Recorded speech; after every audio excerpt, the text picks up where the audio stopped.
used for most of the vessels that are on the list that I just went through. Okay? So let's see if we can orient ourselves. This red vessel here must be a pulmonary vein, right? The pulmonary veins carry oxygenated blood, so they're shown in red. And this vessel, this blue one, must be a pulmonary artery, which doesn't have oxygenated blood yet until it passes through the lungs. Okay, so obviously these are the lungs, and these are those pulmonary vessels. Right here is the ascending aorta. Now, they've cut it off above the point where the coronary arteries would come out. But you know from the other model, from the heart model, where the coronary arteries come out. Okay? So here we've got ascending aorta, and here's aortic arch. Okay? Here's aortic arch.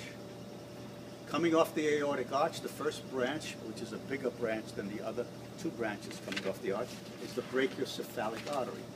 And that rises up here as the common carotid artery after it branches.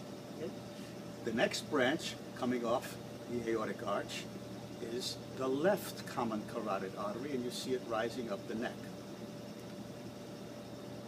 The next vessel that comes off here, you can see it go under the clavicle. You see it go around under the clavicle. So that's your subclavian artery. Okay? And then that subclavian artery is going to go down the arm the way I told you, but I'll show you that on the arm, because you can't see that here. Okay, so here we're only following the branches coming directly off the aorta. This represents the diaphragm on this side it's cut off. So all this is descending thoracic aorta. And as I told you, the only vessels you can see are these, which are the intercostal arteries between the ribs. Now we punch our way through the diaphragm, and we continue here as the abdominal aorta. So the very first branch that comes off after you punch your way through moves up here towards the bottom of the diaphragm. Therefore, this must be the what? The bottom of the diaphragm? The inferior phrenic, P-H-R-E-N-I-C, inferior phrenic artery. Then, and this always troubles me, the models aren't always exactly right because they make them in a way that's convenient for them. The next branch here is the celiac artery. The celiac gives rise to these three. So none of these three are celiacs. The celiac is the common one, and when I want you to name the celiac, I'm going to have to put a piece of tape here with an arrow pointing and ending right there in between all three of them. So the one that's in between all three is the celiac. And then we're going to just agree that the one that moves in an upward direction is the left gastric.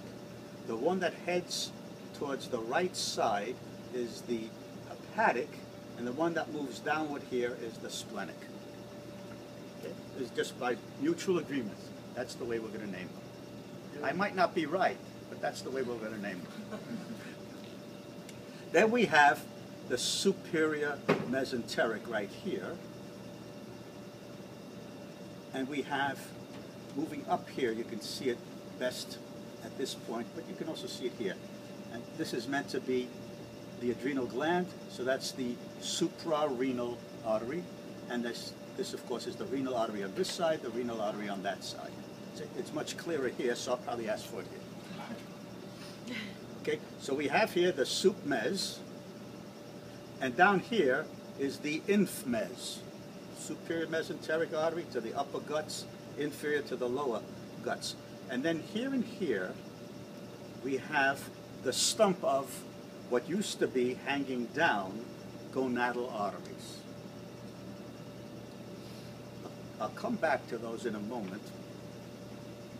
I told you that the aorta, when it reaches the pelvis, ceases to be the aorta and branches into the common iliac arteries right here. And as soon as they branch, they're no longer called common iliac, now they're called internal iliac and external iliac. The external iliac will continue on down here as the femoral. Now, when we originally bought these models some 40 years ago, they came with 3 crotches. One was a male crotch, one was a female crotch, and one was a neuter crotch. I asked the salesman, why a neuter crotch? He says, well, that's for the Catholic schools and the yeshivas, they want to do it. Okay, so I understood. Within 3 weeks after we had these models available in the lab, the female crotch disappeared. And within 5 weeks, the male crotch disappeared. I don't know what the hell she did with it. I'm assuming it's a she that took it. I don't know what the hell she did with it, but someone took it home. Now, we had about 4 of these models originally.